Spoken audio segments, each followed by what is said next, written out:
The Nats Chat podcast party is coming up Friday, October 13th from 6:30 to 8:30 at Walters. Just like last year, we'll be hanging out, chatting baseball, and watching sports. We're driven by the search for better. But when it comes to hiring, the best way to search for a candidate isn't to search at all.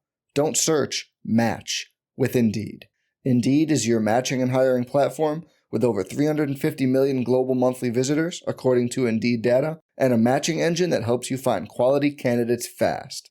Leveraging over 140 million qualifications and preferences every day, Indeed's matching engine is constantly learning from your preferences. Join more than 3.5 million businesses worldwide that use Indeed to hire great talent fast. And listeners of this show will get a $75 sponsored job credit to get your jobs more visibility at Indeed.com/Blue Wire. Just go to Indeed.com/Blue Wire right now and support our show by saying you heard about Indeed on this podcast. Indeed.com/Blue Wire. Terms and conditions apply. Need to hire? You need Indeed.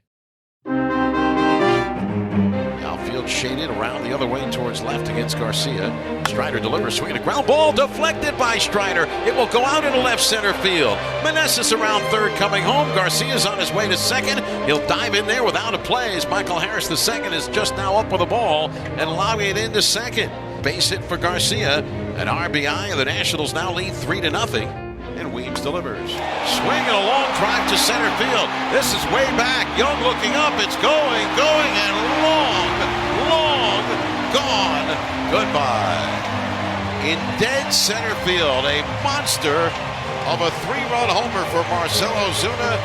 4 runs home here for the Braves in the bottom of the 5th inning. It's now Atlanta 5 and Washington 3. And welcome to Nats Chat for Sunday, October 1st. 2023, what is the final day of Major League Baseball's 2023 regular season. You see, who says that the Nats did not make it to October this season? They did make it to October, but so did every other team. Along with MatsonSports.com Nats insider Mark Zuckerman, who was at Truist Park in Atlanta. I'm Al Galdi, host of the Al Galdi podcast. The Nats on Saturday night in Game 2 of a 3-game series at the Major League leading Atlanta Braves scored 3 runs in the top of the first off Braves starter Spencer Strider. This was looking like a second consecutive impressive offensive performance for the Nats in this series off the 5-home run barrage in the 10-6 win on Friday night. But the Nats ended up being shut out the rest of the game, a 5-3 loss at the Braves. Nats now 70-91 on the season. Coming up later in the show, we'll discuss the most notable items from Nats president of baseball operations and general manager Mike Rizzo in a season-ending session with reporters, including Mark, on Saturday afternoon. But Mark, the Nats this season have scored 690 runs, and 96 of those runs, 13.9%, have been first-inning runs. It at times has felt like 90% of Nats runs this season have been first-inning runs. Such a good start to this game, but not much the rest of the game. Part of me wasn't surprised by what happened, but part of me honestly was. I thought, hey, they're about to spoil this night for Spencer Strider. He takes the mound, and the Braves as a team had nothing to play for, but they had a lot of individual stuff to go for. And in Strider's case, that was his 20th win, and he needed 3 strikeouts to break John Smoltz's franchise record for strikeouts in a single season. Well, by the end of the first inning, he got the strikeouts because he had all 3 of them, but it required 36 pitches for him to complete that inning. They score 3 runs off him. Braves actually had the bullpen up and running before that inning was over, worried that his pitch count was going to get too high and they're going to have to pull him. And I was thinking, man, they're going to completely spoil this for him. At a certain point that inning, Spencer Strider, 20-game winner, strikeout leader in the major leagues, had a higher ERA for the season than Josiah Gray did. Okay. Now, he turned it around, obviously, after that and wound up going 5 and got the win because his offense rallied on his behalf. But I do feel like we saw that happen too many times this year. Good start to the game, sometimes a good finish to the game, but in between, boy, just a whole lot of nothing. Yeah, and the middle does count, unfortunately. But yes, this was a really good first inning for the Nats. You had C.J. Abrams leading things off with an infield single. You then did get a Lane Thomas strikeout, but Abrams stole second. Keibert Ruiz RBI double. Joey Meneses RBI single. Luis Garcia RBI double. Nats up 3-0. Then Dominic Smith draws a one-out walk. Now, Carter Kieboom and Jake Alou did each strike out swinging to conclude things, but the Nats were off and running, and then the rest of the game, just not much happening. The Nats for the game, 10 hits, 4 of the 10 hits coming in that first inning. How about what happened in the top of the 8th? The Nats had runners on first and second with 2 outs while down 5-3. Jacob Young hit a grounder up the middle. Brave second baseman Ozzie Albies made a terrific running and backhanded catch of the grounder. Runners go. The pitch swung on, ground ball toward the middle. It'll be fielded by Albies. He's throwing towards the plate, and Smith trying to score. The throw to Murphy, running him back toward third. Now the flip, and he tries to avoid the third baseman. Riley will be ruled out of the baseline to end the inning. What'd you think of that play? Oh, boy. I'm not going to call it a toot bland, but I think it's close to one. I just don't understand what the thought process is there. And it just clearly wasn't paying attention to what was going on. I guess he just assumed the throw was going to first.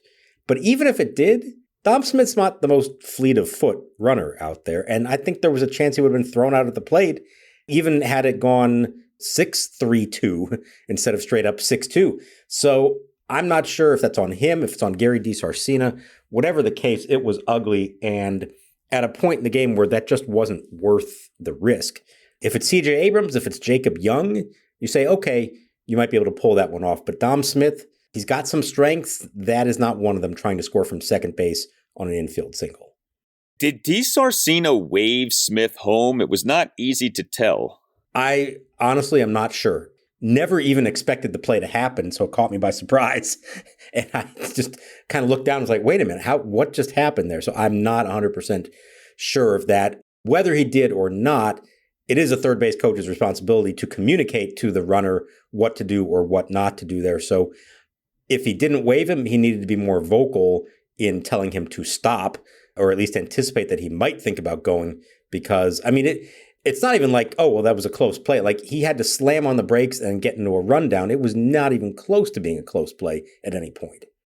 No, it wasn't. And it was a really bad-looking play, too. So I mentioned the Nats having 10 hits. Among those who had multiple hits for the Nats in this game was C.J. Abrams. He went 2 for 5 with a double, a single, and a stolen base. So he's now at 45 stolen bases on the season, one shy of the single-season stolen base record for Nats players since the franchise came here. Trea Turner's 46 in 2017. Safe to say that on Sunday, if/when Abrams gets on base, he be off and running at some point. I think so, and that's pretty much what he's been doing for weeks now, if not months now. Most of the time, he gets on first base for sure. He's going to take a shot at it, and he's been very successful. Now, that one tonight, he was called out initially, and watching it live in real time, you thought, oh, they got him. And then when you watch the replay, because the Nats challenged it, you realize what happened. His helmet came off as he's sliding, and the tag was applied to the helmet, which was no longer attached to his head, and therefore it doesn't count. I'd be curious at what point in the helmet coming off process is it no longer considered part of the body? Like, if it's just starting to come off, if it's still making contact with the head, does that count? I don't know the bylaws on that one, but that was one, I'd never seen that before, where the tag is applied to what the fielder assumes is the runner, except it's not actually the runner, it's his helmet that has now come off in the process of sliding. We have Abrams going for at least 46 stolen bases on the season. Obviously could surpass that. Lane Thomas at 28 home runs. I know he hasn't been at his best lately. Did homer on Friday night. Would love to see him get to 30 on the year. It's, probably not going to happen, but who knows? I mean, a 2-homer game on Sunday isn't impossible. As things stand now, Abrams at 18 homers, Keibert Ruiz at 18 homers on the season. So unless one of those guys homers twice on Sunday, you're looking at only one Nationals player with at least 20 home runs on the season. In terms of individual statistical achievements, anything else to be looking for on Sunday or not so much? I think Joey Meneses, he's at 88 RBI after driving one in that first inning rally. If he were to get 2 more and get to 90, I think that'd be a pretty cool thing for him, given where he came from. And given the fact he's only hit 13 homers, driving 90 runs, you got to have a lot of other quality at bats with runners in scoring position. And that's really been his forte this year. So I think if he could get to 90, that'd be a nice number for him. I think those are the main ones I'm looking at. There's not a lot else individually still up for grabs. I think Lane Thomas has an outside shot at 90, but he needs a big game as well. I think what I take away from a lot of this is we're going to look at some season totals for these guys and say, okay, that's a good number, and they did a pretty good job of this. And I think in every one of those cases, you could say they could be better. CJ got off to such a slow start to the year. So there's a lot more in the tank there, I think, for him. Ruiz has had his moments, but he's also slumped at times. I think he could be even better. Lane Thomas, no homers in April. And down the stretch, while he's hit some homers, he's really struggled with runners in scoring position. He probably should be approaching 100 RBI, given the kind of season that he's put together. Meneses, of course, could do more. So I actually think there are a decent number of guys that you would say they've had solid seasons, but there's certainly more they could reach. And I think that was a theme, as we'll get to here eventually, with Mike Rizzo and what I've also gathered from Davey Martinez down the stretch here. As they look ahead to their offense in 2024, there is an understanding that they need to be better in a lot of different ways, that they've improved, but there's still a lot more room for improvement. Did you listen to cassette tapes? Did you make mixtapes for friends? Then you'll love Mark Masters' new book, High Bias, The Distorted History of the Cassette Tape, out October 3rd, just as the Nats season closes. It's a fun and engaging look at the heyday of the cassette tape, how it was invented, how it changed music history, and why it's still not dead. Dust off your old Walkman and dig into High Bias, available for pre-order at Amazon, Barnes & Noble, and wherever else books are sold. Go to highbiasbook.com for more info. We're driven by the search for better. But when it comes to hiring, the best way to search for a candidate isn't to search at all. Don't search, match with Indeed. Indeed is your matching and hiring platform with over 350 million global monthly visitors, according to Indeed data, and a matching engine that helps you find quality candidates fast. Leveraging over 140 million qualifications and preferences every day, Indeed's matching engine is constantly learning from your preferences. Join more than 3.5 million businesses worldwide that use Indeed to hire great talent fast. And listeners of this show will get a $75 sponsored job credit to get your jobs more visibility at Indeed.com/Blue Wire. Just go to Indeed.com/Blue Wire right now and support our show by saying you heard about Indeed on this podcast. Indeed.com/Blue Wire. Terms and conditions apply. Need to hire? You need Indeed. The regular season is heating up. New stars are emerging, and that means more opportunities to win up to 25 times your cash on Prize Picks, the most exciting way to play daily fantasy sports. Just select 2 or more players, pick more or less on their projection on a wide variety of stats, and place your entry. It's that easy. Let it fly to turn $10 into $250 with just a few taps. Easy gameplay, quick withdrawals, and injury insurance on your picks are what make Prize Picks the #1 daily fantasy sports app. Watch your favorite players and get paid doing it this basketball season. See your entries make progress during the game or make new entries for the second half and the fourth quarter. 3-pointers, assists, rebounds, and everything in between are yours for the taking. Join the Prize Picks community of more than 7 million players who have already signed up.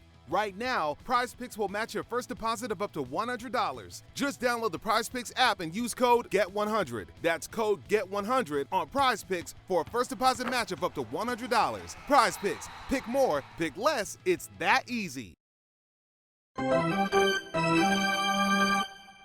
Here's the pitch. Breaking ball, line to right, going to be a base hit. Charging up to get it, Thomas. Acuna around third, coming home. The throw to the plate on one hop, not in time. Acuna scores standing in behind Ruiz. Holding it first with a single to right is Ozzie Albies. RBI number 109 of the year for him. This is now a one-run game. It's Washington 3 and Atlanta 2. Well, the Nats starting pitcher for this 5-3 loss at the Braves on Saturday night was Joan Adon, and he lasted for just 4 innings. He allowed 3 runs in 4 innings. Actually got off to a pretty good start in the game, but ultimately got yanked after 4 innings, got charged with 3 runs. He gave up 6 hits, 2 doubles, and 4 singles. He issued 2 walks. Did have 5 strikeouts, but he over the 4 innings threw 88 pitches, 55 strikes versus 33 balls. You take a step back, Joan Adon this season at the major league level appeared in 12 games with 10 starts. The ERA ends up being 6.45. The whip ends up being 163. He twice flirted with throwing a no-hitter, but he, beyond those two starts and another good start, really was not good. And it kind of surprised me to look at those numbers. They end up being basically in the same ballpark as the numbers for last season, which we knew were not good. Now, the numbers last season were worse, but Adon in the 2022 season at the major league level, 14 starts, 64 and 2/3 innings, ERA of 7.10, whip of 178. So an ERA of 6.45, a whip of 163. Improvement, I guess, but really still not that good. You don't want to write him off. I mean, this season was only his age 24 season. But boy, he has had a decent amount of opportunity the last two seasons to assert himself at the major league level. And it just hasn't happened yet. And that doesn't mean that it can't happen, but it does feel increasingly likely that it won't be happening. Yeah, and I think it's a similar theme in a lot of these from last year and this year. High pitch count might be good one time through the lineup, but by the second time and certainly by the third time, it's not there. And he spoke about this after the game, that he feels like he has to use up his whole arsenal to get through the lineup the first two times, that they've already seen everything he has by the time they come up again in the fifth inning, let's say. And so he's got nothing really left to try to surprise him with. And so I think he wants to work on his pitch selection. He would love to be more efficient, but you got to throw strikes to do that. You got to get ahead in the count, and then you got to get outs with those quality strikes. And while we've seen it in a couple of starts here and there, just not on a regular basis. I mean, the problem with this one is he gets through the fourth inning. He's only allowed one run to, as we know, the best lineup in baseball, but it's taken him 79 pitches to do that. And so you're already behind the eight ball. You've already faced the lineup two times over. And Davey put him back out there for the fifth, I think, because they just were trying to get some length, given how much they had to use the bullpen the previous night. Faces two batters, gives up two hits, and that's it for him. So if he is going to somehow take that next step and be a more consistently effective big league starting pitcher, he's got to show that he can get through a fifth inning with a modest pitch count, get hitters out more than once per game, get ahead in the count, all those kinds of things. And you're right, he's young and there's still time for that to develop. But I think as you're putting together your rotation depth chart entering 2024, I think he's pretty low on that list. Certainly not a guy who, if everything works out the way it's supposed to, he's not a guy who's in the opening day rotation, and maybe not even their first choice when something does go wrong. Yeah, I was going to say, as bad as Trevor Williams has been, it feels like it's more likely that Williams is in the 2024 opening day rotation than Adon is, even though, that may not make sense when you think about it because Adon is younger and in theory has more upside than Williams has. But I don't know. It doesn't feel like it's happening with Joan Adon. And had he shown better for himself down the stretch of this season, I think the conversation would be a lot different. I mean, this is part of why I think the Jake Irvin thing was so good this year. Irvin was kind of in the same predicament as Adon, and Irvin asserted himself. Adon just has not done that.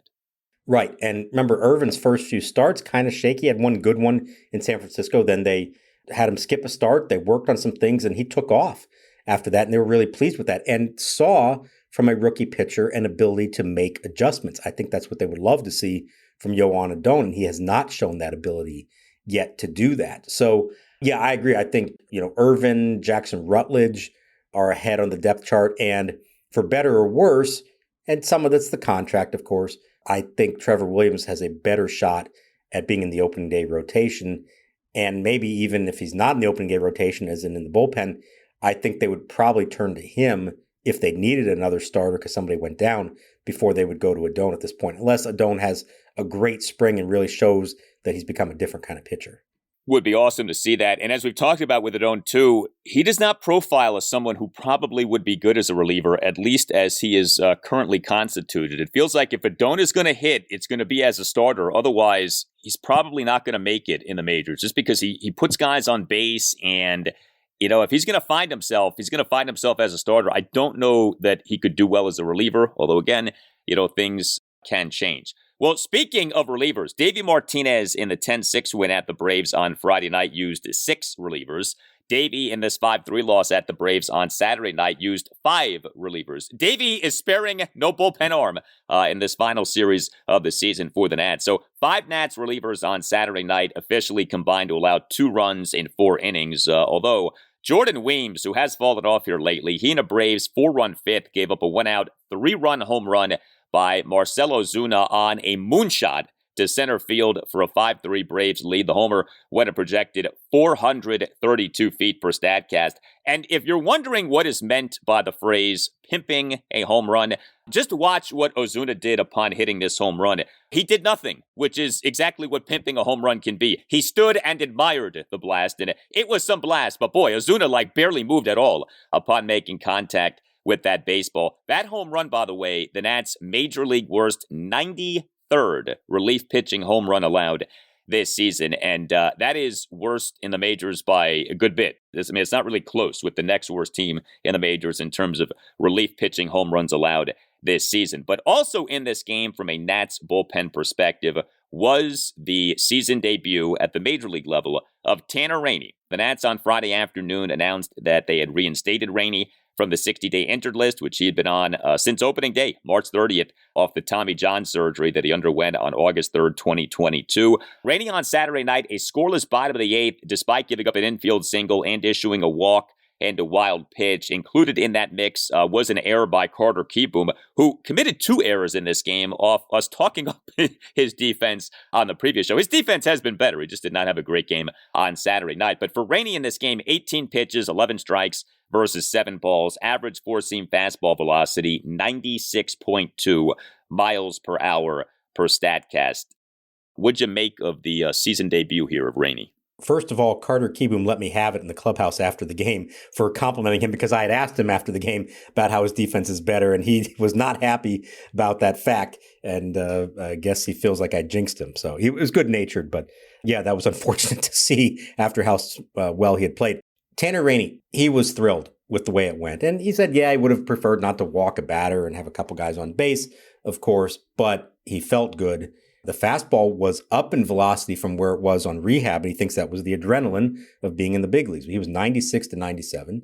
A little bit of command issues, but 18 pitches to get through a scoreless inning, I think for him, absolutely, as he described it, it made the 14 months worth it.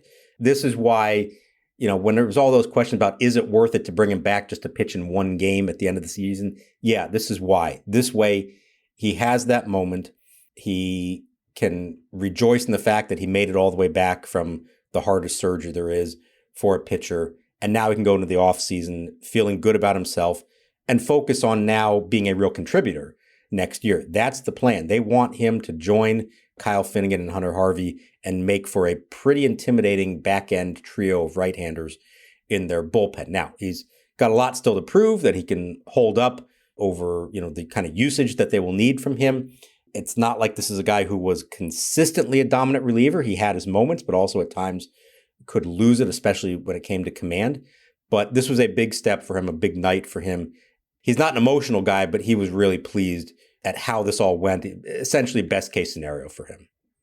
Well, you look at Tanner Rainey with the Nats, 2019 through 2022. He in each season had a strikeouts per 9 innings of at least 10.8. Double-digit strikeouts per 9 innings. Another issue for the Nats this season in terms of the bullpen has been a lack of strikeouts. The Nats are dead last in the majors by a good bit in relief pitching strikeouts per 9 innings on the season, 7.85. So if you have a healthy Rainey next season and you have a healthy Hunter Harvey next season, and those are 2 big ifs, but if those things are the case, maybe, just maybe, the Nats can get back to having a bullpen that generates some strikeouts here, because that's been an issue. I think that's been kind of an underrated issue. You have relievers who come into games often with men on base. You need to have swing and miss stuff. You need to generate strikeouts, not ground outs, not fly outs that become RBI sac flies, but strikeouts. And there have been way too few strikeouts from Nats relievers this season. Even Harvey, I think, can be better in terms of generating strikeouts given his stuff. I think Finnegan can be better in that regard. I think this is a major thing that Mike Rizzo is going to look to improve upon this offseason.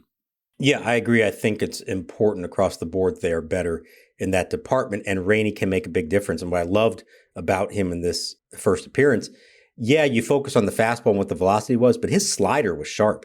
Got the strikeout on a slider. The very first pitch he threw, I don't think I've ever seen this, never expected this. The first pitch he threw after 14 months out of the big leagues from Tommy John surgery was a slider. It's the one that Rosario hit, the little nubber that turned into chaos out there. But That wasn't the plan going in. He didn't know that was going to happen, but Keibert Ruiz gave him the sign. They didn't want Rosario ambushing him with a fastball that he just thought, oh, well, hey, he's out there pitching for the first time in a year. He's just going to try to groove a fastball. Threw him a slider, and it was an effective one, and he got weak contact with it. So between that, the strikeout, on top of the good velocity with his fastball, I think there's a lot to be encouraged by. All right, so Mike Rizzo, he spoke to you guys for a good bit of time prior to this game on Saturday. I think we're in a good place. I like where our young core major leaguers are, and I like the developmental year that the minor leagues had. So I think we're on track to turn this thing around. There were a few things that stood out to me. I mean, no major news was made, but I think there definitely were some themes that we can hit on here. I have to say, my favorite moment was when you asked Mike about making another 15-win leap, right? Nats this season have gone from 55 to 70 wins. The idea would be, how do you get from 70 to 85 or thereabouts? And Mike began his answer to you by saying, play better. And it's like, yeah, that would be part of it. Mike gave some very vague, generic answers when it came to the rebuild as a whole, which, of course, is not by accident. You don't want to be too specific with this stuff. But you were there. What stood out to you from what Mike had to say? There was a lack of specifics, and there wasn't that one answer that you said, oh, okay, that's really something of note that I need to make sure I run upstairs and write about immediately as a news story. I think there was, though, a few things. I think an acknowledgement on his part that they've made progress this year, but they still have a long way to go. They know they're not there yet. Yeah, he said play better, but I think also I can't remember if it was in that answer or in a different one. He acknowledged, and Davey has acknowledged this in recent days as well, they need to hit for more power. They know that. They know that's the biggest issue with their lineup, and I think facing the Braves here, 7 of their last 9 games underscores it more than anything. And so it is something they're going to shoot for. Now, what he didn't say is, how do you become a better power hitting team? Are you waiting for James Wood and Dylan Cruz and Brady House to be a part of the lineup to do that?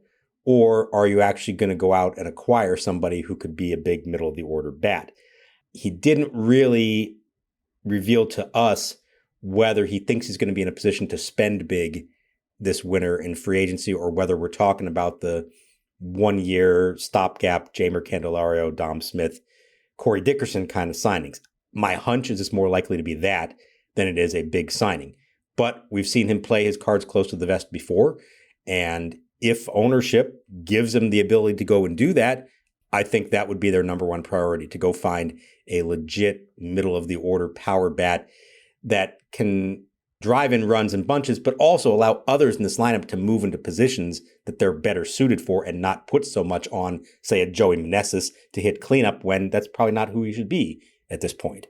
I was happy to hear Mike acknowledge that not hitting for power is a real problem with this team. And I know that may sound like such an obvious thing to acknowledge, but you never know what internally the organization is thinking. And Mike now speaks so infrequently that, you can't be certain of anything in terms of like what he really thinks of this stuff. And, maybe he thought that the scrappy Nats thing is something that can be built upon, or, that making contact is a way to go more than people think. It's like, no, he said it. We got to hit for more power. And he's 100% right in saying that. So that was good. He did confirm to you that the Nats coaches are all on expiring contracts. So that stood out. So we could be seeing some coaching staff changes, although he suggested that the coaching staff decisions will be primarily Davey Martinez's. But he also said that he and ownership might have some input on that. So that's going to be interesting. And that may be something we get some answers on, come like the initial weeks off the end of the Nats season. With the rebuild, right? It's like you want to know when. It's like, kids in the back of the car on a long car trip. Are we there yet? Are we there yet? Right? Like, is the rebuild over yet? Where are we going with the rebuild? And, we don't know. I don't think Mike knows. Like, I know he was being evasive with some of his answers, but I think there's actually a truth in that he doesn't know. I don't think anyone can know. I think one of the interesting things about this season is I think there's reason to be encouraged, but I think there still are a lot of questions about what's going to happen here. And I think when you look at the bright spots of this season, there are mitigating factors with those bright spots, like Josiah Gray, step forward season, but he really struggled at a point late in the season. CJ Abrams, step forward season, but the overall numbers really aren't that good, especially in terms of the batting. And you definitely say to yourself, like, there's another level he needs to get to. Mackenzie Gore, same kind of thing. He was good. He stayed healthy for the most part this season, but his ERA wound up deep into the fours. So it's like, okay, he needs to be better than that. So that's kind of where we are. Like, I think at this point you say the rebuild could work. It might not work. I think you have more reason now to think that it will work, but I think there's still a lot to be determined. I said this on a recent show, and I really believe this. I think next year is huge. I really do. I think a year from now, we're going to have a much better sense of, is this rebuild going to work or not? And it might be as obvious as, the Nats at this point next season have a win total in the 80s and are very much in wild card contention. Boom. They busted out. The rebuild is blossoming before our eyes. But even if the team from a win-loss standpoint isn't, say, in wild card contention next year, you still could feel like the rebuild is working if Dylan Cruz and James Wood are killing it and Cade Cavalli is pitching really well. So there are a lot of ways that things could go next year. But I have a hard time believing that at this time next year, we won't have a clear vision of whether this rebuild is working. Because by this time next year, the likes of Cruz and Wood and Cavalli and Gray and Gore and Abrams and Ruiz and all these guys should be at the major league level, and we should have better senses of where those guys are at and how things are going with them. And so I think from that standpoint, it's pretty exciting to think about next year. I think we're going to get some answers on this rebuild next season. Yeah, and I would add two more names, Brady House and Trey Lipscomb, who could, by the end of next year, be a part of this as well.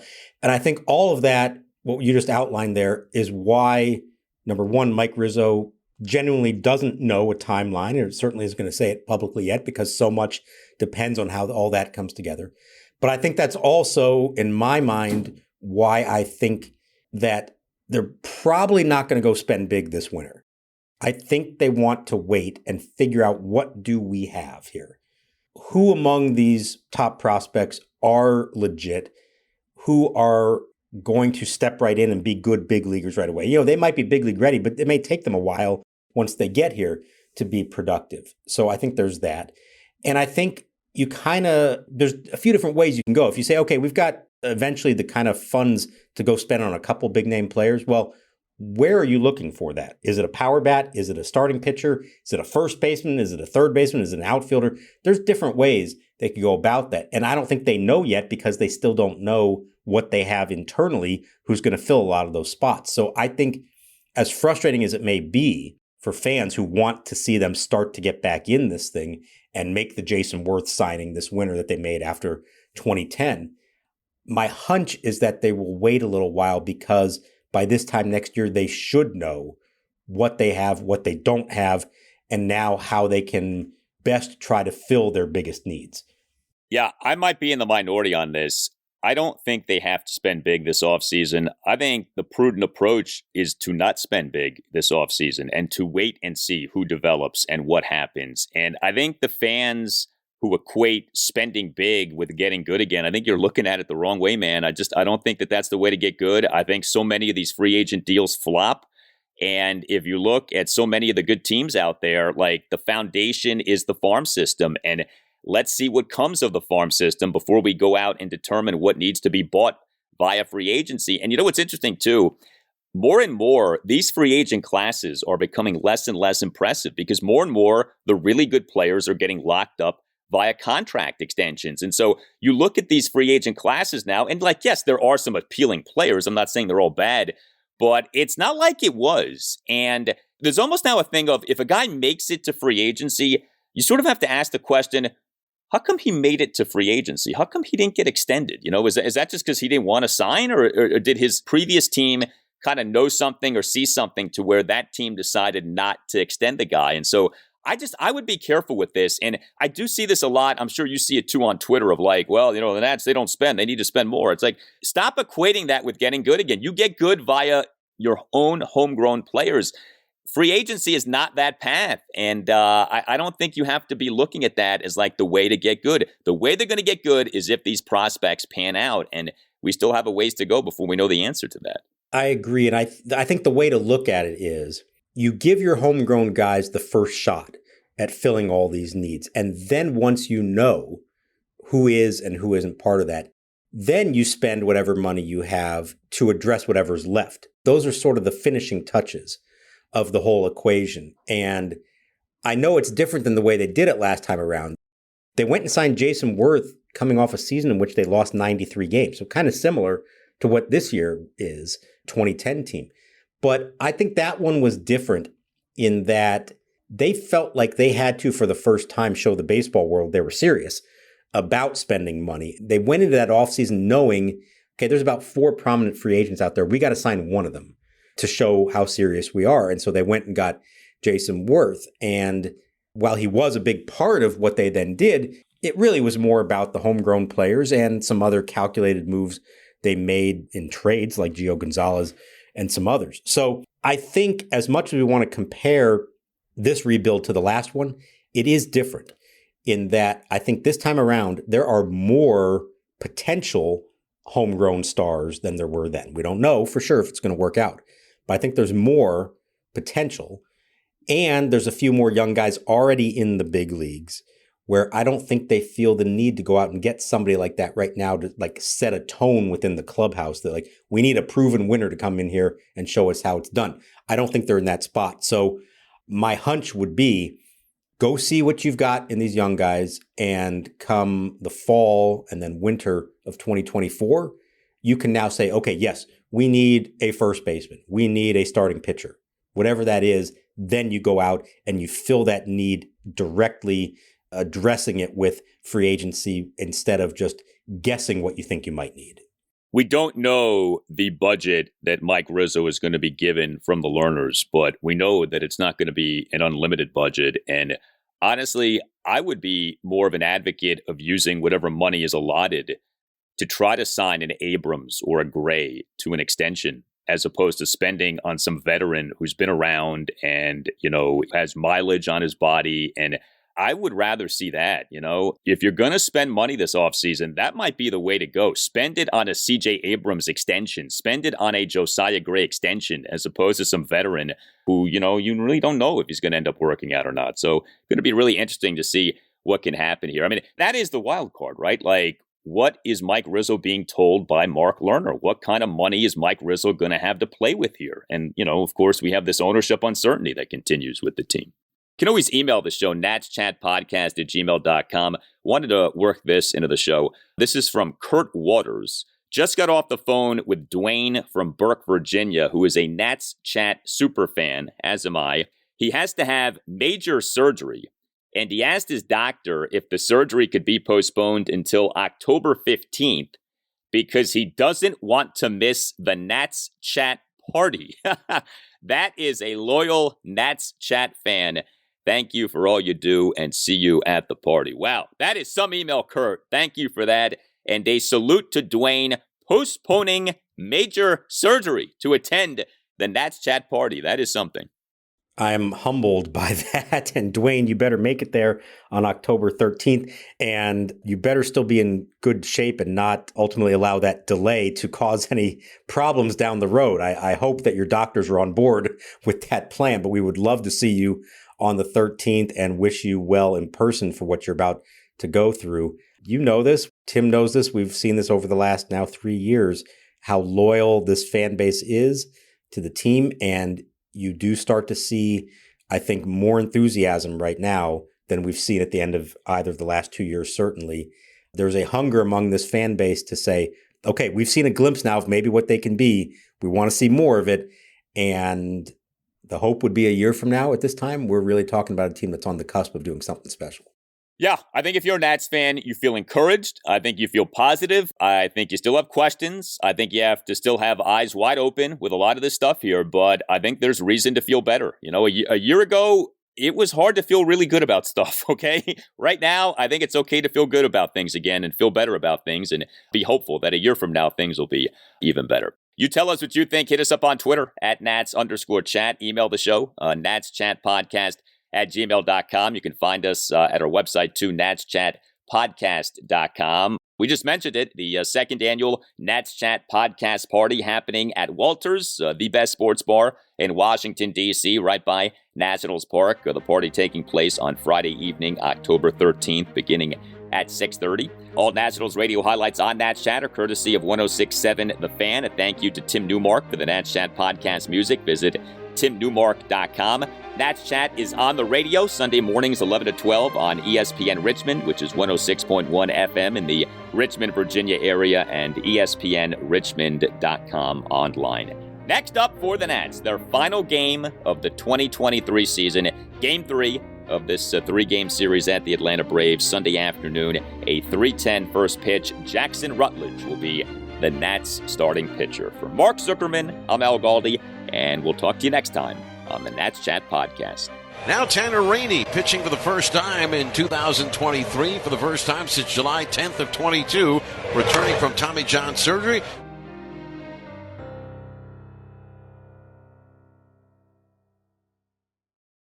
Hello, this is Ohavia Phillips. And I'm Dennis Reed. And as members of Charlotte's Black community, we're proud to call the Queen City home.